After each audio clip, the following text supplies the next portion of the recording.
Hello दोस्तों, कैसे हो आप सब। आशा करते हैं आप सब अच्छे होंगे। दोस्तों, हम लोगों को पढ़ना है आज इतिहास का जो हम लोगों ने सीरीज शुरू किया था उसका अगला पार्ट। ठीक है ना। हम लोगों ने शुरू किया था पाषाण काल के बारे में। ठीक है ना। अब अगला चैप्टर है आपका ताम्र पाषाण काल। तो ताम्र पाषाण काल के बारे में हम लोग देखते हैं। ठीक है। तो ताम्र पाषाण काल के बारे में जो आपको ध्यान देने वाली बातें हैं वह क्या है। उससे पहले पाषाण काल। अब एक्चुअली क्या है कि पाषाण काल जो है जहां पर मानव ने पत्थर के औजार, किसके, पत्थर के औजार बनाए और उस पत्थर के औजार के आधार पर हमने उसके जीवन को बांटा और इस प्रकार हमने 3 काल खंडों में उसे बांटा था। यह ऐसा काल था जब मानव पत्थर के औजार के द्वारा अपना जीवन यापन करता था, उससे औजार बनाता था, उससे अपने दैनिक जीवन की वस्तुएं बनाता था। बेसिकली उसके जीवन में पत्थर के औजार के आधार पर ही बांटा गया था। हालांकि उस समय उसको न तो लोहे का ज्ञान था, न तो तांबे का ज्ञान था, न तो अन्य प्रकार के किसी प्रकार के ज्ञान था। पत्थर से ही सब कुछ उसका निर्धारित किया गया है। पत्थर के आधार पर उसके जीवन शैली इत्यादि के बारे में हमें जानकारी मिलती है। तो पाषाण काल जो था वह 3 भागों में बांटा गया। एक पूरा पाषाण काल, एक मध्य पाषाण काल, एक नव पाषाण काल। और जो पूरा पाषाण काल है इसे भी 3 भागों में बांटा गया। एक निम्न पूरा पाषाण काल और एक मध्य पूरा पाषाण काल, एक उच्च पूरा पाषाण काल। तो 3 भागों में बांटा गया। अब पाषाण काल के बाद जो समय आता है वह आता है आपका ताम्र पाषाण काल का। अब ताम्र पाषाण काल में भी आपको 2 शब्द मिल रहे होंगे। एक है ताम्र और एक है पाषाण। ठीक ना। एक है ताम्र और एक है पाषाण। तो यहां पर लिख देते हैं ताम्र पाषाण काल। ताम्र पाषाण। ठीक है। ताम्र पाषाण काल ऐसा काल है जहां पर मानव ने, अब ताम्र का मतलब क्या है, अब यहां ध्यान देने वाली बात है। यहां पे 2 शब्द मिलेंगे। एक मिलेगा ताम्र, एक मिलेगा ताम्र और एक मिलेगा पाषाण, एक मिलेगा पाषाण। अब जो ताम्र और पाषाण, ताम्र का मतलब होता है तांबा, तांबा। ठीक है। ताम्र का मतलब होता है तांबा और पाषाण का मतलब होता है पत्थर। ठीक है। पत्थर। पाषाण का मतलब पत्थर। जब मानव ने पाषाण मतलब पत्थर के औजार के साथ साथ तांबे का औजार बनाना शुरू कर दिया, पत्थर के साथ साथ किसका, तांबे का औजार बनाना शुरू कर दिया गया, उस काल को कहा गया ताम्र पाषाण काल कहा गया। क्या कहा गया, ताम्र पाषाण काल। तो ध्यान आपको रखना है, जब कहेगा पाषाण काल तो केवल पत्थर के औजारों के आधार पर हम लोग उसके जीवन को, उसके जीवन के बारे में, जीवन के पहलुओं के बारे में अध्ययन करते हैं। लेकिन अगर आ जाता है आपको ये कि ताम्र पाषाण काल, तो ताम्र पाषाण काल में आपको ताम्र मतलब तांबा और पाषाण माने पत्थर, तांबे के पत्थर के साथ, तांबे के औजार के साथ साथ पत्थर के भी औजार जिस काल से मिले हैं उस काल को कहा गया ताम्र पाषाणिक संस्कृति। उनके जीवन शैली को हम लोग जो भी जानकारी प्राप्त होती है उस पूरे कालखंड को कहा गया ताम्र पाषाण काल कहा गया। क्या कहा गया, ताम्र पाषाण काल कहा गया। तो ये आपको ध्यान में रखना है। ठीक है ना। अब ताम्र पाषाण काल, इसी चीज को हम लोगों ने थोड़ा सा देख लेना है। तो देखो, ताम्र पाषाण काल में मनुष्य पत्थर के औजार के साथ साथ क्या उस इस्तेमाल किया, तांबे का औजार, उपकरण इस्तेमाल किया। ठीक है ना। उपकरण मतलब वही औजार जो, तो ये ध्यान रखना, इस काल में मनुष्य पत्थर के साथ साथ किसका इस्तेमाल कर रहा है, तांबे का इस्तेमाल कर रहा है। इस वजह से इस काल को ताम्र पाषाणिक संस्कृति कहते हैं। इसके अलावा और आगे चलते हैं तो मनुष्य ने सर्वप्रथम, मनुष्य ने सर्वप्रथम तांबा धातु, कौन सी धातु बाबू इस्तेमाल किया था, तांबा। कौन सी धातु, तो तांबा इस्तेमाल किया था। मनुष्य ने सबसे पहले तांबा धातु इस्तेमाल किया था और यह इस्तेमाल कब किया गया था, तो 5000 ईसा पूर्व के आसपास उसने, मानव ने, उस समय का मानव ने पहली बार तांबे का इस्तेमाल किया था। ठीक है ना। तो ये ध्यान रहे, पहली बार कौन सा धातु इस्तेमाल होता है, तो तांबा। ठीक है ना। अब ताम्र पाषाणिक संस्कृति का वितरण, वितरण का मतलब है कि भाई साहब पूरे भारत में ये कहां कहां पाई गई है। ठीक है ना। ये कहां कहां पाई गई है तो आपको थोड़ा सा मैप में हम दिखा देते हैं। ठीक है ना।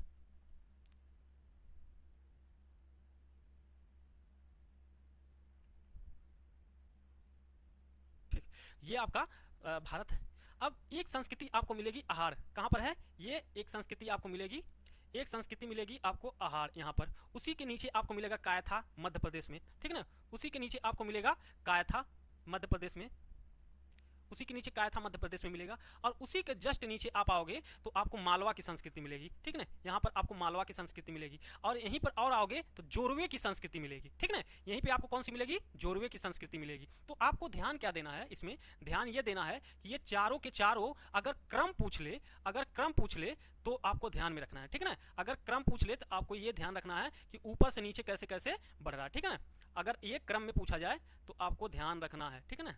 कैसे, अभी हम बता रहे हैं। ठीक है ना। ये चारों संस्कृतियां इस क्रम में आपको देखने को मिलेगा। अब एक क्या है, ये है भाई साहब आहार संस्कृति या बनास संस्कृति। ये कौन सा है, कायथा है। ये कौन सा है, मालवा की संस्कृति। ये कौन सा है, जोरवे की संस्कृति। ये कौन सा है, आहार संस्कृति। ये कौन सा है, कायथा की संस्कृति। ये कौन सा है, मालवा की संस्कृति। और सबसे नीचे महाराष्ट्र में जो है वो जोरवे की संस्कृति। तो AKMJ के रूप में आपको ध्यान में रखना है। क्या, AKMJ के रूप में आपको ध्यान में रखना है कि अगर पूछ ले इन संस्कृतियों को उत्तर से दक्षिण के क्रम में लगाइए तो आपको ध्यान में रखना है उत्तर से दक्षिण क्रम कैसा होगा। ठीक है ना। तो ऊपर सबसे पहले कौन सी संस्कृति आएगी, आहार संस्कृति, जो कहां पर है, राजस्थान वाले क्षेत्र में, ठीक है। और नीचे उसके नीचे कौन सा क्षेत्र आएगा। अब एग्जैक्ट आप देखिए इस मैप पर एग्जैक्ट आप मत सोचिएगा कि एकदम भाई साहब लोकेशन उसी राज्य में, बस हम समझाने के लिए आपको ऐसे जब मैप बनाओगे तो ये अलग थोड़ी छोटी बड़ी आपको दिखेंगी, थोड़ा सा इनका विस्तार अलग अलग रहेगा, लेकिन आपको समझने के लिए बस ये ध्यान रखना है कि ऊपर क्या है, सबसे पहले आहार संस्कृति, उसके बाद कायथा, उसके बाद मालवा, उसके बाद जोरवे महाराष्ट्र में। अब ये कायथा कहाँ है तो आप आहार कहाँ है तो आप कहोगे राजस्थान में, कहाँ पर है राजस्थान में। कायथा कहाँ है तो आप कहोगे मध्य प्रदेश में, ठीक है, मध्य प्रदेश में। मालवा भी कहाँ है मध्य प्रदेश में। जोरवे कहाँ है महाराष्ट्र वाले क्षेत्र में, ठीक है, जोरवे कहाँ है महाराष्ट्र वाले क्षेत्र में। तो ये आपको उत्तर से दक्षिण का क्रम आपको याद रखना है और इनका लोकेशन। यहाँ प्रश्न क्या पूछता है, यहाँ प्रश्न पूछता है या तो दे देगा इन संस्कृतियों को इनके राज्य से मिलाइए, इन संस्कृतियों को क्या करना है इनके राज्य से मिलान करें, ठीक है ना। या दे सकता है कि भैया इन संस्कृतियों का कालक्रम, पहले कौन सी संस्कृति आई, दूसरे नंबर पे कौन सी संस्कृति आई, तीसरे नंबर पे कौन सी संस्कृति आई, तो ये भी आपको ध्यान में रखना। तीसरा क्या दे देगा कि भैया उत्तर से दक्षिण के क्रम में इन्हें लगाइए, ठीक है ना, उत्तर से दक्षिण के क्रम में आप इन्हें लगाए। 3 प्रकार के प्रश्न पूछे गए हैं अब तक के, ठीक है ना। टीचिंग एग्जाम जब उठाकर देखोगे तो कई एग्जाम मतलब आयोगों द्वारा, कई राज्यों के आयोग द्वारा इस प्रकार के प्रश्न पूछे गए हैं, तो आपको ये ध्यान में रखना है, ठीक है ना, ये आपको ध्यान में रखना है। अब ताम्र पाषाणिक संस्कृतियों का वितरण, अब ध्यान रहे बाबू, एक चीज आपको ध्यान रहे, जो ये संस्कृति है, जैसे हमने कहा आहार संस्कृति, एक्चुअली आहार संस्कृति को बनास संस्कृति भी कहते हैं, तो ये आपको ध्यान रखना कि आहार संस्कृति को क्या कहा जाता है, बनास संस्कृति कहा जाता है। और जो आहार संस्कृति का काल है वो 2100 ईसा पूर्व से लेकर के 1500 ईसा पूर्व के आसपास का है। कब तक है, 2100 से लेके 1500 ईसा पूर्व के बीच का समय क्या है, आहार संस्कृति। ये किस राज्य में स्थित है, आहार संस्कृति कहां पर स्थापित हुई थी, राजस्थान वाले क्षेत्र में। अब जो कायथा है वो कहां पर थी, कायथा का समय क्या है 2000 से लेके 1800 ईस्वी, ये कहां पर स्थित है बाबू, मध्य प्रदेश में। अब मालवा की जो ताम्रपाषाणिक संस्कृति है 1700 से लेके 1200 ईस्वी के 1200 ईसा पूर्व के बीच में स्थित है, ठीक है ना। तो ये आपको ध्यान में रखना, ठीक है ना। 2100 से 1500, 2000 से 1800, 1700 से 1200, अब 1400 से 700 के बीच में कौन है भाई साहब, जोरवे की संस्कृति, जो कहां पर है महाराष्ट्र वाले क्षेत्र में। अब देखो इसमें बताने का सबसे बड़ा, अब ईसा पूर्व ध्यान रखना है, ईसा पूर्व, इसे अगर बीसी देखो, ईसा पूर्व या बीसी एक ही होता है, बीसी मतलब बिफोर क्राइस्ट होता है, जिसे हिंदी में कहते हैं ईसा पूर्व कहते हैं। क्या कहते हैं हिंदी में, उसे कहते हैं ईसा पूर्व कहते हैं, ठीक है ना। बीसी को ही ईसा पूर्व कहा जाता है, ठीक है ना। तो ये आपको ध्यान में रखना, कंफ्यूज नहीं होना। अब एक चीज आपको समझ में आ रहा होगा, अब यहाँ पर क्रम कैसे लगाना है। अगर पूछ ले कि सबसे प्राचीन से सबसे नई संस्कृति का क्रम लगाइए, सबसे प्राचीन से सबसे नई संस्कृति का क्रम लगाइए, तो सबसे पहले 2100 से शुरू हो रही है कौन सी संस्कृति, आहार संस्कृति। तो सबसे प्राचीन कौन हो गई, आहार संस्कृति। आहार संस्कृति के बाद भैया इसमें से ढूंढिए कि कौन सी संस्कृति सबसे दूसरे नंबर पे आ रही है। अब 2100 से शुरू हो रही है आहार या बनास संस्कृति, और दूसरे नंबर पे 2000 से शुरू हो रही है कौन सी संस्कृति, तो मालवा की संस्कृति। तो दूसरे नंबर पे भैया मालवा की संस्कृति आ जाएगी। अब तीसरे नंबर पे देखिए 2000 के बाद नीचे कौन आएगा, 1700 से कौन शुरू हो रहा है, तो मालवा की संस्कृति शुरू हो रही है, ठीक है ना। मालवा की संस्कृति, ये कायथा होगा ना, ये कायथा, ये दूसरा कायथा, 2000 से शुरू हो रहा है कौन सा, कायथा। और तीसरे नंबर पे मालवा की संस्कृति है, जो कब से शुरू हो रही है, 1700 से, तो मालवा की संस्कृति। और चौथे नंबर पे कौन हो जाएगा बाबू, जोरवे की संस्कृति। अगर दे दे प्राचीन से नया और इस प्रकार के प्रश्न पूछे गए हैं तो ये ध्यान में रखना होगा। अब यहाँ पर आपको बहुत बेहतरीन चीजें मिल गई। अब देखो अभी आपको समझाए थे कि सबसे पहले अगर उत्तर से दक्षिण भी लगाने को दे दे तो पहले कौन आया था बाबू, ए, फिर आया था के, फिर आया था यम, फिर आया था जे, और इधर से भी क्या मिल जा रहा है, ए, दूसरे नंबर पे के, तीसरे नंबर पे यम, चौथे नंबर पे जे। तो ए के यम जे, ए के यम जे, ठीक ना, ए के यम जे यहां से भी आपको मिल जा रहा है। तो अगर उत्तर से दक्षिण पूछे तो भी लगा देना, और प्राचीन संस्कृति से लेकर के नए संस्कृति की तरफ अगर पूछे तो भी लगा देना, और या तीसरा मिलान करने के लिए दे देता है कि कौन सा किस राज्य में है, ठीक है ना, तब भी आपको यही लगाना है, ठीक है ना। तो ध्यान रखना है, ठीक है ना। आहार संस्कृति को किस नाम से जाना जाता है, और बनास संस्कृति के नाम से। कायथा संस्कृति कहां पर है, मध्य प्रदेश में। आहार संस्कृति कहां है, राजस्थान में। मालवा की संस्कृति मध्य प्रदेश में। जोरवे की संस्कृति कहां है, महाराष्ट्र क्षेत्र में। तो ये आपको ध्यान रखें। अब इस संघ बताने के पीछे कारण यही था कि भैया आप प्राचीन से लेकर के नए संस्कृति की ओर जो बढ़ने वाली बात है इसे समझ पाओ, यही आपसे प्रश्न पूछेगा, क्योंकि इस प्रकार के प्रश्न आपसे पहले पूछे जा चुके हैं, तो आपको ये ध्यान में रखना, ठीक ना। अब मृदभांडों की संस्कृति हम लोग देख लेते हैं, ठीक ना, मृदभांडों की संस्कृति देख लेते हैं। अब मृदभांड की संस्कृति के संदर्भ में आपको ये ध्यान रखना है कि जो मृदभांड है, मृदभांड माने बर्तन, ठीक ना, मिट्टी के बर्तन या मिट्टी के जो पात्र बनाए गए हैं उनके आधार पर कुछ संस्कृतियों का आपको ध्यान में रखना है, ठीक ना।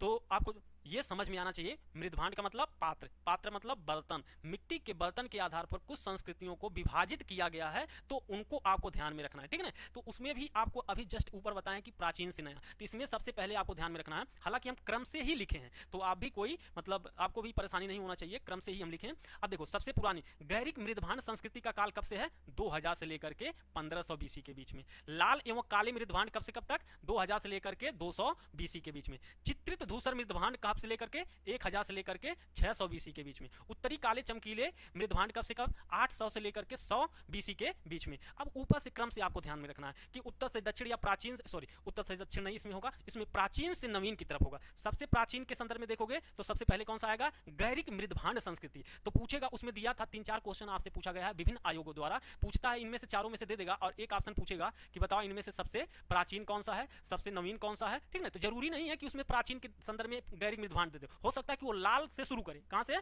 लाल काले मृदभांड से शुरू, कहां से, लाल काले मृदभांड से शुरू करे और आपको 4 ऑप्शन दे दे और उसमें एक लाल काले मृदभांड दे दे, लेकिन गैरिक मृदभांड नहीं दिया है। तो ऐसे में आपको क्या लगा कर आना, लाल काले मृदभांड। तो ध्यान रहे कि सबसे प्राचीन पूछे तो आपको क्या लगाना है, इसके संदर्भ में लगाना। अगर चारों दे दे मिलान करने के लिए तो आपको तो आसानी हो जाएगा क्रम लगाने के लिए, ठीक ना।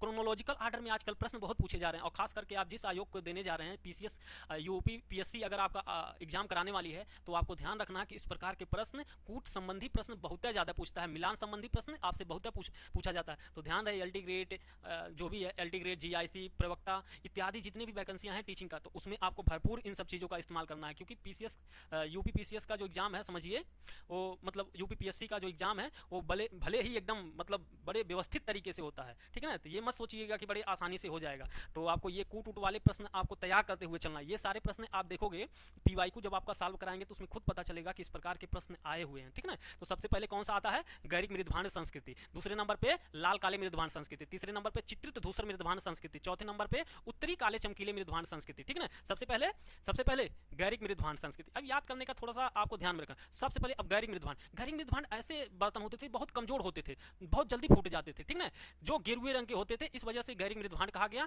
और ये बड़े कमजोर होते थे, ये ध्यान रखना कि बहुत कमजोर होते थे। और उत्तरी, सबसे बाद में कौन आएगा, उत्तरी, सबसे बाद में कौन आएगा, उत्तरी। पहले कौन आएगा, गेरुए रंग का या गैरिक मृदभांड संस्कृति आएगा, और सबसे लास्ट में कौन आएगा, उत्तरी काले आएगा, ठीक ना। गैरिक मृदभांड, उत्तरी। अब मिलान करने के लिए देगा तो पहला ऑप्शन अगर आपको पता है और चौथा ऑप्शन पता है तो धाए दे भैया लग जाएगा, ठीक ना। सबसे पहले कौन आएगा, गैरिक मृदभांड, और सबसे लास्ट में कौन आएगा, उत्तर, सबसे लास्ट में उत्तर, ठीक ना। तो ऐसे याद कर लेना और बीच में भैया आएगा, ठीक है। तो ऐसे क्रम में याद कर लेना। सबसे पहले गैरिक मृदभांड संस्कृति, फिर लाल काले मृदभांड संस्कृति, चित्रित धूसर मृदभांड संस्कृति, उत्तरी काले चमकीले मृदभांड संस्कृति। इस प्रकार से आपके प्रश्न पूछे जाएंगे, तो ये आपको ध्यान में रखना है। अब हम लोग देख लेते हैं एक एक संस्कृति। अभी आपको ताम्रपाषाणिक संस्कृतियों के बारे में हमने आपको बताया, ताम्रपाषाणिक संस्कृतियों के बारे में बताया। अब एक एक संस्कृति के बारे में पढ़ लेते हैं, क्योंकि यहां से भी पूछा गया प्रश्न है। पहले एक बार हम लोग आहार को पढ़ेंगे, फिर कायथा को पढ़ेंगे, फिर मालवा को पढ़ेंगे, फिर जोरवे। यहां से प्रश्न कैसे बनता है, प्रश्न ऐसे बनता है कि बताओ आहार संस्कृति की विशेषताओं के बारे में, कि कहेगा कि बताओ किसे तांबावली कहते हैं, ठीक ना, किसे तांबावली कहते हैं। आहार के संदर्भ में कौन कौन से स्थल आते हैं, ये वाला पूछता है कि भैया बताओ दायमाबाद, सॉरी इनाम गांव किस ताम्रपाषाणिक संस्कृति के अंतर्गत आता है, ठीक है ना।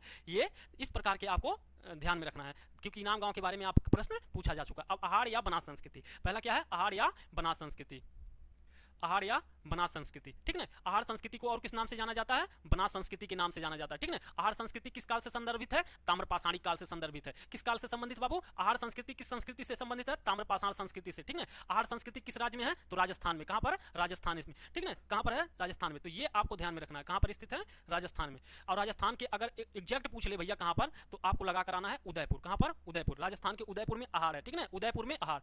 ऐसे करके याद कर लेना। अ में ऊ आता है, पहले थोड़ा सा देखोगे तो ऊ टाइप का दिखता है, तो यहां से भी निकल जाएगा, क्योंकि आजकल थोड़ी गहरे प्रश्न बनने लगे हैं, तो आपको ध्यान में रखना है। इन सब चीजें बहुत मतलब माइनर चीजें हैं, हो सकता है याद आ जाए एग्जाम में, तो इन सब चीजों को ध्यान में रखना। इनका आहार संस्कृति का उत्खनन सबसे पहले कौन किए थे, अब देखो अ से आहार यहाँ भी है, और अ से अग्रवाल साहब। कौन से अग्रवाल थे, रतन चंद्र अग्रवाल थे, जो क्या किए थे, इसकी खुदाई करवाए थे, ठीक ना। रतन चंद्र अग्रवाल कौन थे, जिसकी खुदाई कराए थे। आहार या बनास संस्कृति की खुदाई सर्वप्रथम किसने किया था, अग्रवाल साहब। अ से अग्रवाल, अ से आहार, ठीक है ना। ऐसे करके आप याद कर लोगे भाई, एग्जाम में थोड़ा बहुत तो हिंट मिल जाए तो बढ़िया है ना, ऑप्शन से लगा लोगे भाई साहब। वो देखो अगर मान लो कि कम से कम 60 प्रश्न ऐसे होंगे जो बाबू आपको वहां पर क्या लगाना, कॉमन सेंस लगाना होता है, ठीक है ना। कूट टाइप के होते हैं, आपको मस्तिष्क लगाना होता है, तो इलिमिनेट करना होता है कि ये नहीं होगा, ये नहीं होगा, इसका मतलब ये हो सकता है या ये हो सकता है। तो 50-50 चांस तो लेना ही पड़ता है। ऐसा नहीं है भाई साहब कि सबको एकदम 100% प्रश्न का आंसर पता हो। तो कूट टाइप के प्रश्नों का आज जवाब देने का सबसे बेहतरीन तरीका यही होता है कि आप उन प्रश्नों में इलिमिनेशन विधि का प्रयोग करो। अधिकतर में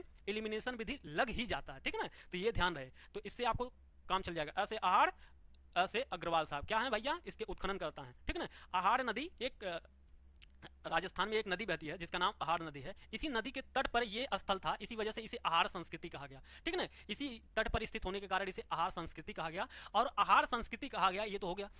आहार संस्कृति को तांबावली कहते हैं भैया, 2-3 बार प्रश्न पूछा गया है, तो ये आपको ध्यान में रखना है। तांबावली किसे कहते हैं? तो आहार संस्कृति को ही क्या कहते हैं? तांबावली कहते हैं। आहार संस्कृति को क्या कहते हैं? तांबावली कहते हैं, ठीक है ना। आहार संस्कृति को ही तांबावली कहते हैं, ये आपको ध्यान में रखना है कि आहार संस्कृति को क्या कहा जाता है? तांबावली कहा जाता है, ये आपको ध्यान में रखना है, ठीक है ना। आहार संस्कृति को तांबावली कहा जाता है। उसके अलावा अब भाई साहब तांबावली क्यों कहा जाता है? देखो, तांबे के जो उपकरण मिले हैं अधिकता से मिले हैं, मतलब बहुत ज्यादा यहाँ तांबे के उपकरण मिले हैं, इस वजह से इस संस्कृति को कहा गया तांबावली। क्या कहा गया? तांबावली। किस संस्कृति को कहा जाता है? आहार या बनास संस्कृति को कहा जाता है तांबावली, ठीक है। अब इसके अंतर्गत भाई साहब आहार संस्कृति के अंतर्गत कौन कौन सा? आहार तो वही करेगा, आएगा ही आएगा। बालाथल भी भाई साहब किसके अंतर्गत आता है?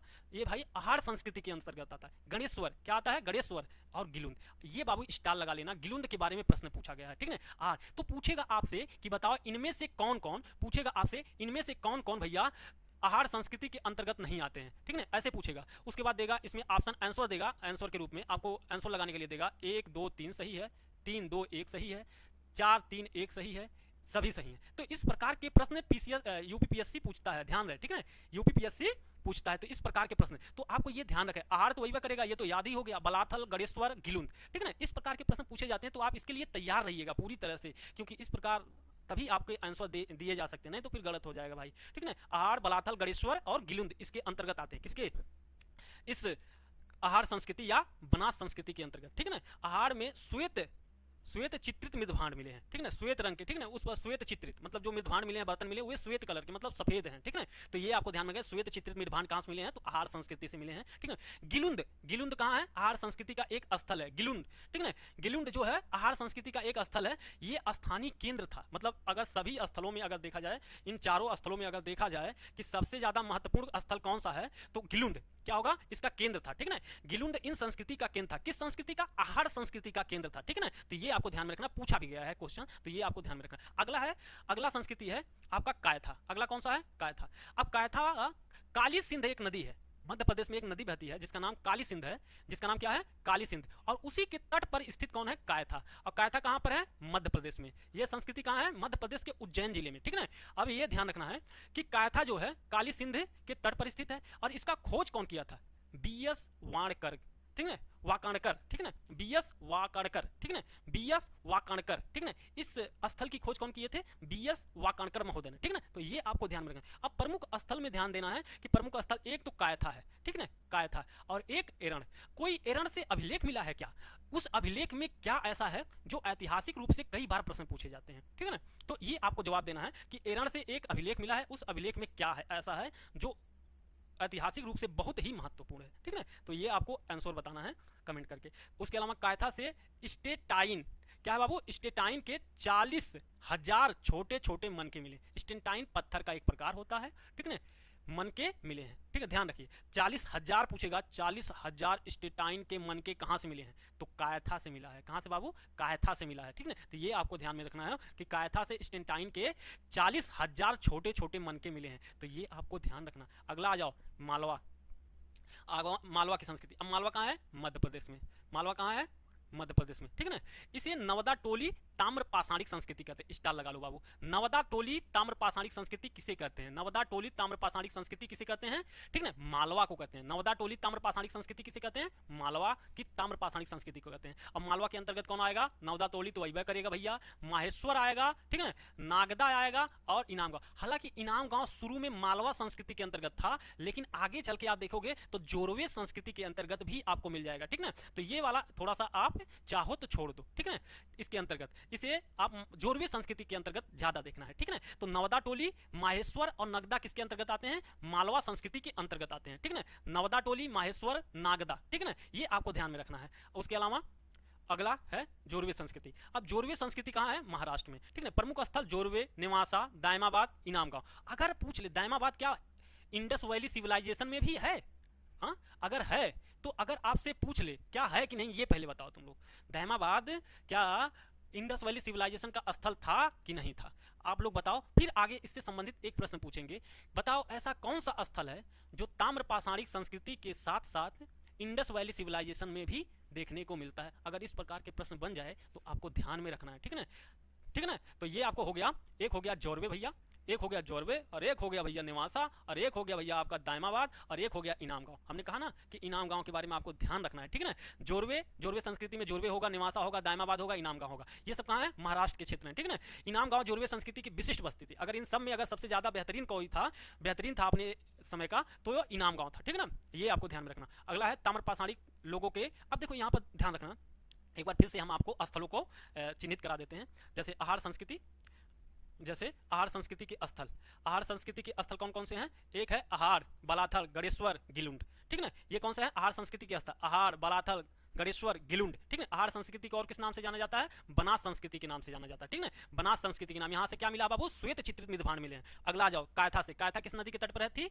काली सिंध नदी के तट पर। कहाँ पर है? मध्य प्रदेश में, ठीक है। यहाँ के खोज कौन किए थे? बीएस वाकणकर। कौन किए थे? बीएस वाकणकर। इसके स्थल कौन से हैं कायथा के? कायथा है, एरण है, ठीक है। कायथा से क्या मिला? 40,000 क्या मिला है बाबू? स्टेनटाइन। स्टेटाइन क्या है? स्टेनटाइन क्या है? पत्थर। और ये पत्थर क्या बना था? मन के बनाए गए थे, ठीक है ना। अगला, मालवा की ताम्रपाषाणिक संस्कृति जो है, नवदा टोली ताम्रपाषाणिक संस्कृति के नाम से जाना जाता है। तो नवदा टोली भी एक स्थल है, ठीक है ना। नवदा टोली एक स्थल है, माहेश्वर एक स्थल है, नागदा एक स्थल है। इनाम गांव के बारे में हमने कहा छोड़ दीजिए बाबू, ठीक है ना, लेकिन था शुरुआती दौर में, ठीक है ना, इसका भी भाग था। जोरवे, लेकिन मुख्यतः किसका भाग है? जोरवे का भाग है, ठीक है ना। अब जोरवे संस्कृति के अंतर्गत कौन सा आएगा? जोरवे पहली बात तो है कहाँ? तो महाराष्ट्र में, ठीक है ना। जोरवे कहाँ है? महाराष्ट्र में। अब ध्यान रखना कि जोरवे जो है, जोरवे, नेवासा, दायमाबाद, इनाम गांव, ये सारे स्थल, जोरवे, नेवासा, दायमाबाद, इनाम गांव, ये किसके स्थल हैं? जोरवे संस्कृति का स्थल। और इसमें सबसे महत्वपूर्ण अगर देखा जाए विशिष्ट कौन था, तो इनाम गांव था, ठीक है ना। इनाम गांव इसका सबसे विशिष्ट स्थल था। तो ये आपको ध्यान में रखना। अब जो ताम्रपाषाणी के लोग थे वो कैसे रहते थे? मतलब अधिवास, मतलब उनका रहन सहन जो था, मतलब एक तरह से अधिवास कहने का मतलब है जो वहाँ रहते थे, ठीक है ना। कैसे रहते थे, थोड़ा सा ये आपको ध्यान में रखना। तो अधिवास के संदर्भ में ये आपको ये ध्यान रखना है, ठीक है ना। ये आपको तो पूछेगा, यहाँ पर बनेगा कूट वाला प्रश्न। बेसिकली कैसे बनेगा? कूट वाला, कि भैया ताम्रपाषाणी के लोग छोटी, किसमें बाबू? छोटी और बड़ी बस्तियों में रहते थे। मतलब छोटी बड़ी दोनों बस्तियों में रहते थे। लगभग 20 हेक्टेयर तक लगभग देखा गया है। बड़ा से बड़ा 20 हेक्टेयर क्षेत्र में ये रहते थे, और छोटे में कहीं 5, 10, 8 ऐसे करके भी मिला होगा। तो छोटी बड़ी बस्तियों में रहते थे, ये आपको ध्यान में रखना। ऐसा नहीं है कि एक समान आकार के रहते थे, ठीक है। छोटी बड़ी बस्तियां थी, ये तो आज भी देखने को मिल सकता है, छोटे बड़े गाँव तो उसी तरह आप ध्यान रखना, ठीक है। सरदार एवं रिश्तेदारों, अब देखो यहाँ पे दो चीजें ध्यान रखने वाली बात है कि जो सरदार थे, ठीक है ना, जो सरदार थे और उनके रिश्तेदार थे, ठीक है। सरदार और उनके रिश्तेदार कैसे? आयताकार मकान में रहते थे। कैसे? आयताकार मकान में रहते थे, ठीक है ना। अब ध्यान रहे, अब इसका मतलब है कि भैया अगर आयताकार मकान में रह रहे हैं, तो इसका मतलब जब हम कह दिए कि सरदार और उनके रिश्तेदार, सरदार और उनके रिश्तेदार, जैसे मान लो, अभी समझा देते हैं यहाँ पर, एक मिनट। मान लो कि ये कुछ लोग हैं, ठीक है। अब ये मान लो कि कुछ लोग हैं, बना देते हैं भैया, ये रिंकी पिंकी टिंकी, मान लो चुन्नू मुन्नू गुड्डू पप्पू, ठीक है ना, ऐसे करके बना दिए। अब इसमें से मान लो कि भैया ये कौन है?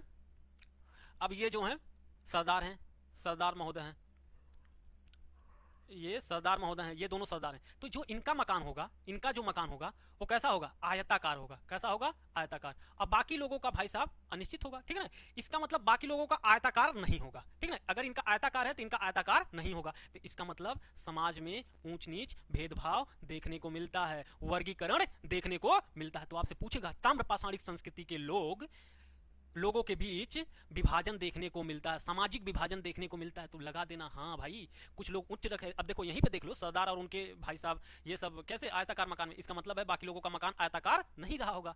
और अधिकतर लोग, अब जो ये बाकी बचे प्रजा बची है, जो बाकी प्रजा बची है, वो कैसे लोग कहाँ रहते थे? अधिकतर झोपड़ियों में रहते थे, ठीक है ना। अधिकतर लोग कैसे रहते थे? झोपड़ियों में रहते थे। तो ये आपको ध्यान में रखना है, क्योंकि यहाँ कूट वाला प्रश्न बाबू बनेगा, ध्यान रखना। और जहाँ पर यूपीपीएससी का एग्जाम देने जाओगे तो वहाँ तो भैया एकदम तैयार रहना है, क्योंकि भैया पहले इस बार तो समझ लो 250 से ज़्यादा लोगों के बीच आपको कंपटीशन करना है। 3 गुना कंपटीशन बढ़ गया, अभी पेपर ऊपर में आया भी था, ठीक है ना। तो ये ध्यान रखें। कच्ची ईंटों का प्रयोग करते थे घर बनाने के लिए। किसके कैसा ईंटा था? कच्ची ईंटों का प्रयोग करता था। हड़प्पा सभ्यता में पकी ईंटों का प्रयोग करते थे, तो तुलना करके भी पूछ सकता है। तो ये आपको ध्यान रखना कि कैसे कच्ची ईंटों का प्रयोग करते थे। अभी ये पका ईंटा इस्तेमाल नहीं करते, अभी ये इतने डेवलप नहीं है, ठीक है। अधिकांश घर गीली मिट्टी के बने हैं। देखो अधिकांश घर कैसे बने हैं? गीली मिट्टी के बने हैं, ठीक है ना। तो ये आपको ध्यान में रखना। गीली मिट्टी अभी भी हम लोगों को पहले मिलता था, थप्पर, ठीक है ना। थप्पर वो मिट्टी के ऊपर मिट्टी, मिट्टी के ऊपर मिट्टी, ऐसे करके गीली मिट्टी को रख करके बनाया जाता था। तो ये आपको ध्यान में रखना। अब ये कौन सा औजार प्रयोग करते थे? जब भैया हम बता दिए कि नाम ही इसका ताम्रपाषाण है, जब इसका नाम ही ताम्रपाषाण है, ठीक है ना, नाम ही इसका ताम्रपाषाण है, ताम्रपाषाण है, जब नाम ही इसका ताम्रपाषाण है, जब इसका नाम ही ताम्र पाषाण है तो तांबे का औजार होगा ही होगा और पत्थर का भी औजार होगा। तो पत्थर का औजार और तांबे का औजार, तांबे का औजार क्या मिला है, कुल्हाड़ी मिला है, चूड़ियां मिली हैं, इस प्रकार के मतलब तांबे के सामान मिले हैं, ठीक है। अगर स्टार लगाने वाली बात अगर कहें तो स्टार लगा लेना। एक मध्य प्रदेश का स्थल है, मध्य प्रदेश का स्थल है जिसका नाम गुंगेरिया है। क्या नाम है बाबू, मध्य प्रदेश का एक स्थल है जिसका नाम गुंगेरिया है, ठीक है। मध्य प्रदेश का एक स्थल है जिसका नाम गुंगेरिया है, ये स्टार लगा लेना, ये स्टार लगा लेना बाबू, ठीक है। मध्य प्रदेश का स्थल गुंगेरिया है जहां से तांबे का सर्वाधिक औजार मिला है, ठीक है। तांबे का सर्वाधिक औजार मिला है तो स्टार लगा लेना, क्योंकि 4-5 बार प्रश्न पूछा जा चुका है कि तांबे का सर्वाधिक भाई सब औजार कहां से प्राप्त हुए, तांबे का सर्वाधिक अवशेष कहां से प्राप्त, मतलब औजारों का अवशेष सर्वाधिक कहां प्राप्त हुआ, गुंगेरिया। गुंगेरिया किस राज्य में स्थित है, मध्य प्रदेश में स्थित है, तो ये आपको ध्यान में रखना है, ठीक है। अगला आ जाओ, ताम्रपाषाणिक आजीविका। आजीविका मतलब क्या खाते पीते थे, कैसे रहते थे, किसका मतलब उनके जीवन में क्या क्या चीजें थी, ठीक है। तो ये आपको ध्यान में रखना है। अब देखो ताम्रपाषाणिक लोगों का आजीविका, आजीविका जिससे जीवित रहने के लिए क्या क्या उनके जीवन में मतलब उपयोगी था, ये मान के चलिए। अब देखो आजीविका में वो लोग मवेशी पालन करते थे, मतलब पशुपालन था, पशुपालन ये करते थे। तो ताम्रपाषाणिक लोग पशुपालक थे, कूट वाला प्रश्न बनेगा, ठीक है, थे भैया। कृषि करते थे, बिल्कुल करते थे, कृषि करते थे, तो मतलब ताम्रपाषाणिक लोगों को पशुपालक थे, बिल्कुल सही जवाब। कृषि करते थे, बिल्कुल सही जवाब। कृषि में भैया क्या क्या करते थे, गेहूं उपजाते थे, बिल्कुल उपजाते थे, चावल, गेहूं, चावल, बाजरा, मसूर, उड़द, मूंग, बेर, अलसी, कपास, रागी जैसे फसल उपजाते थे। और पशुपालन में क्या पालते थे, गाय, भैंस, भेड़, बकरी। और ये यही स्टार लगा लेना कि घोड़े से परिचित नहीं थे। जब आर्य आएंगे ना बाबू तब ये लोग घोड़े से परिचित हो जाएंगे, मतलब तब आगे वाला समाज, क्योंकि वो आर्य घुड़सवारी में बड़े माहिर थे। आर्य मतलब जब आपका ऋग्वैदिक काल शुरू होगा तब आर्य के संदर्भ में आपको ध्यान में रखना है, ठीक है ना। तो ये हो गया ताम्रपाषाणी। तो आपसे यहाँ कूट वाला यहाँ भी प्रश्न बनेगा, ये मत सोचिए यहाँ से वन लाइनर क्वेश्चन बनेगा, यहाँ से बिल्कुल वन लाइनर क्वेश्चन बनने की संभावना नहीं है, ठीक है ना। पूछेगा ताम्रपाषाणी के लोग पशुपालक थे, पशुपालक थे, पशुपालक थे। दूसरा देगा कृषि कार्य करते थे। तीसरा देगा घोड़े से परिचित थे। मतलब कहने का मतलब हम बता रहे हैं, जरूरी नहीं कि यही चीज़ बाबू पूछ लेगा। अगर इतना पूछता तो सबसे पहले हम अपने खानदान को सबको निकलवा ही देते, कहते बाबू चलो यही भर लो, यही कर लो। पशुपालक थे, बिल्कुल थे। कृषि करते थे, बिल्कुल करते थे। घोड़े से परिचित थे, नहीं। तो 1 2 3 सही है, 2 1 3 सही है, 1 2 सही है, सभी गलत हैं। ऐसे करके आपसे प्रश्न पूछेंगे, ठीक है ना। तो ये आपको ध्यान में रखना। और एक स्थल है, उत्तर प्रदेश का एग्जाम देने जा रहे हो तो एकदम लल्लन टाप आपको ये चीज़ें ध्यान में होना चाहिए, ठीक है ना। ये सारी चीज़ें लल्लन टाप। एक हस्तिनापुर, हस्तिनापुर उत्तर प्रदेश के किस जिले में है आप बताइए, ठीक है ना। उत्तर प्रदेश के किस जिले में हस्तिनापुर है आपको ये बताइए। हस्तिनापुर की जब खुदाई की गई, हस्तिनापुर की जब खुदाई की गई तो हस्तिनापुर की खुदाई में मिला बाबू क्या क्या मिला, संस्कृतियों का अवशेष मिला। कितने संस्कृतियों का, हस्तिनापुर ये क्षेत्र है, उत्तर प्रदेश है, उत्तर प्रदेश के हस्तिनापुर यहाँ पर है। हस्तिनापुर से बाबू क्या मिला, हस्तिनापुर से खुदाई हुई तो यहाँ संस्कृतियों का प्रमाण मिला, संस्कृति, ठीक ना। संस्कृति, कितनी संस्कृतियों का प्रमाण मिला, 5। मान लो कि ये जगह है तो यहाँ पर खुदाई किया गया ऐसे करके 5 लेयर। मान लो कि ये क्षेत्र हस्तिनापुर है और यहाँ से खुदाई करना शुरू किया गया। तो जब ऊपर खोदा गया बाबू, जब ऊपर खोदा गया तो यहाँ पर किसी और प्रकार की विशेषताएं मिली, यहाँ की किसी और प्रकार की विशेषता मिली। फिर जब इसके अंदर खुदाई किया गया तो पता चला यहाँ तो किसी और भी प्रकार की संस्कृति थी, इसके अंदर किसी और प्रकार की संस्कृति थी। फिर भाई साहब उसके नीचे और खुदाई किया गया तो पता चला इसके नीचे और भी कोई संस्कृति है, इसके नीचे और कोई संस्कृति है। फिर भाई साहब इसके नीचे खुदाई किया गया तो पता चला कि इसके नीचे भी कोई एक संस्कृति है। फिर खुदाई किया गया तो इसके नीचे पता चला कि 5 एक और खुदाई है। और टोटल बबुआ कितने प्रकार मिल गए संस्कृतियों के, कुल 5 संस्कृतियों के कालक्रम मिल गए। अब कैसे पता चला होगा, जैसे भाई साहब यहाँ का ये वाली ऊपर वाली संस्कृति दूसरे समय काल की थी। जैसे मान लो भाई क्या होता, मान लो कि गड्ढा खोद दिया गया, गड्ढे में भैया क्या किए, सबसे पहले गोबर ओबर डाल दिए, गोबर ओबर डाल दिए। फिर भाई साहब एक समय आया गोबर ओबर लोग फेंकते थे, एक समय आया लोग लिंटर लगवाए तो टूटे फूटे पत्थर उत्थर जो थे, टूटे फूटे पत्थर थे वो डालना शुरू कर दिए। भाई साहब एक समय और आया तो इसमें किसी और प्रकार की विशेषता वाले वस्तु रख दिए गए। फिर एक समय और आया तो इस प्रकार भाई साहब आप देख रहे हो 3 लेयर आपको साफ साफ दिखाई दे रहा है। तो 3 लेयर मिला और ये तीनों लेयर 3 समय काल के हैं, ठीक है ना। ये 3 समय काल के हैं तो इस प्रकार हम कह देते हैं कि यहाँ पर रहने वाले पहले कोई और थे, फिर इस जगह पे कोई और रहा, फिर इस जगह पे कोई और रहा। तो इस प्रकार संस्कृतियों का कालक्रम अगर नीचे खोदा जाता है, एक ही जगह पे नीचे खुदाई लगातार होती है तो इससे हमें उस जगह के काल मतलब समय काल का ज्ञान होता है। ये प्रश्न पूछा गया है। ये अब ये कौन सी खुदाई है, एक 2 प्रकार की खुदाई होती है। खुदाई 2 प्रकार की होती है, एक क्षैतिज खुदाई होती है, क्षैतिज खुदाई होती है, एक ऊर्ध्वाधर खुदाई होती है, ऊर्ध्वाधर, ठीक है ना, ऊर्ध्वाधर खुदाई होती है। अब जो ये क्षैतिज खुदाई होती है, जैसे मान लो कि ये क्षेत्र है तो इस पूरे क्षेत्र के भाई साहब खुदाई यहाँ से खोदना शुरू कर दे, खोदते खोदते खोदते चारों तरफ बढ़ते जाते हैं, ठीक ना। ये चारों तरफ बढ़ते जाते हैं तो इस प्रकार ऊर्ध्वाधर खुदाई और सॉरी क्षैतिज खुदाई। और ऊर्ध्वाधर खुदाई मतलब लंबवत खुदाई, जिसे कहते हैं लंबवत, लंबवत खुदाई। गहराई में खोदते जाते हैं, जब गहराई में खोदते जाओगे तो कई संस्कृतियों के प्रमाण मिलेंगे। जब गहराई में खोदेगा तो कालक्रम पता चलेगा कि ये कौन से काल का है, दूसरा वाला किस काल का है, तो ये आपको ध्यान में रखना है। संपूर्ण संस्कृति का ज्ञान प्राप्त करने के लिए कौन सी खुदाई करना पड़ेगा, क्षैतिज खुदाई। और एक ही जगह पे कई संस्कृतियों का कालक्रम ज्ञात करने के लिए किसका खुदाई, कौन सी खुदाई करना पड़ेगा, लंबवत खुदाई करना पड़ेगा। तो ये प्रश्न पूछे गए हैं, लंबवत वाला पूछा गया है, ठीक है ना। तो लंबवत खुदाई कहाँ हुई, हस्तिनापुर में। तो यहाँ पर कितने प्रकार के आपको मिलने अवशेष मिले, तो जो सबसे ऊपर वाली है वह गैरिक, वहां पर कौन कौन से संस्कृति के प्रमाण मिले हैं, एक मिला है गैरिक मृदभांड संस्कृति, दूसरा चित्रित धूसर मृदभांड संस्कृति, तीसरा उत्तरी काले चमकीले मृदभांड संस्कृति, चौथा कुषाण संस्कृति मिला, और पांचवा मध्यकालीन संस्कृति मिला। अगर सबसे पूछ ले ये, अब तो इसमें 2-3 प्रश्न बनेंगे। हस्तिनापुर से 5 कितने संस्कृतियों का प्रमाण मिला है, 5। दूसरा प्रश्न पूछेगा इनमें कौन सी संस्कृति का प्रमाण नहीं मिला, तो 4 इसमें से देगा, 3 इसमें से देगा, 1 कोई और दे देगा, तो 5 याद रखना है। तीसरा प्रश्न पूछ लेगा कि भैया बताओ इनमें से कौन कौन सी संस्कृतियां हस्तिनापुर में खुदाई में मिली हैं, तो भाई साहब कूट वाला प्रश्न बन जाएगा, ऐसे 5 दे देगा और कहेगा कि बताओ इनमें से 1-2 सही है, 2-3 सही है, 3-4 सही है, सभी सही है। तो ये वाले प्रश्न, तो इस प्रकार के 3 प्रश्न यहाँ से बनते हैं और हस्तिनापुर को लेकर के प्रश्न बन गया है। और उत्तर प्रदेश का एग्जाम देने जा रहे हो, वो भी भैया कौन एग्जाम ले रहा है, यूपीपीएससी एग्जाम ले रही है, तो भैया एकदम लल्लन टॉप क्वेश्चन उसके लिए है, तो आपको ये ध्यान में रखना है। अब याद करना कैसे, हमने पहले ही बता दिया कि गैरिक मृदभांड जो पहले से समझते आ रहे हैं उनको लिए आसान है। अब गैरिक मृदभांड हमने कहा कि सबसे प्राचीन संस्कृति है, सबसे प्राचीन संस्कृति कौन सी है, गैरिक मृदभांड संस्कृति है। उसके बाद भैया चित्रित धूसर मृदभांड संस्कृति, उसके बाद उत्तरी काले, हमने बताया था कि 4 संस्कृतियों में पहला संस्कृति और चौथा संस्कृति, पहला संस्कृति गैरिक मृदभांड संस्कृति, चौथा संस्कृति उत्तरी काले मृदभांड, सॉरी उत्तरी काले चमकीले मृदभांड संस्कृति, ये बताए थे। तो इस प्रकार आपको पहला और चौथा यहां से मिल गया, तो क्रम लगाने में आपको आसानी हो जाएगा, ठीक है ना, क्रम लगाने में आसानी हो जाएगा, तो ये आपको ध्यान में रखना। और मध्यकालीन संस्कृति तो आपको पता ही है कि सबसे लास्ट में आएगा, मध्यकाल में कुषाण संस्कृति है, ठीक है ना, कुषाण काल में आएगा। और ये सब उत्तर वैदिक काल तक आते आते ये संस्कृतियों के प्रमाण मिलेगा, कौन कौन सा, गैरिक मृदभांड संस्कृति, चित्रित धूसर मृदभांड संस्कृति, उत्तरी काले। तो ये क्या है, ये बहुत शुरुआती दौर के हैं, ठीक है ना, तो ये ध्यान रखना। सबसे पुराना गैरिक मृदभांड संस्कृति, उसके बाद चित्रित धूसर मृदभांड संस्कृति, उसके बाद तीसरा उत्तरी काले चमकीले मृदभांड संस्कृति, चौथा कुषाण संस्कृति, पांचवा मध्यकालीन संस्कृति। अब ये आपको ध्यान में रखने वाली बात है, ये क्रम लगाने के लिए भी दे सकता है कि हस्तिनापुर में खुदाई के दौरान जो संस्कृतियां मिली उनका क्रम बताइए, क्योंकि भैया आप एग्जाम देने जा रहे हो टीचर का, ठीक है ना, आपको बढ़िया टीचर बनाया जा रहा है, एकदम भैया भरपूर, एकदम झोरा भर भर के सैलरी दिया जाएगा, तो आपको पता होना चाहिए। और सबसे बड़ी बात कि कंपटीशन भैया एकदम सर पे चढ़ के बोलने वाली है, तो एकदम याद रखना इन सब चीजों को, ठीक है ना। अब इसमें से एक चीज चलो हिंट दे देते हैं, एक अभी लिखाए हैं काले लाल मृदभांड संस्कृति, लिखा है ना, काले लाल मृदभांड संस्कृति, काले लाल, ठीक है ना, काले लाल जहां आएगा। अब ध्यान रखना कि इसमें काले लाल संस्कृति का प्रमाण नहीं मिला, कहीं है देखो काले मिला है। अब यहीं पे दिखा देते हैं फिर से काला लाल संस्कृति जो था, ताकि आपका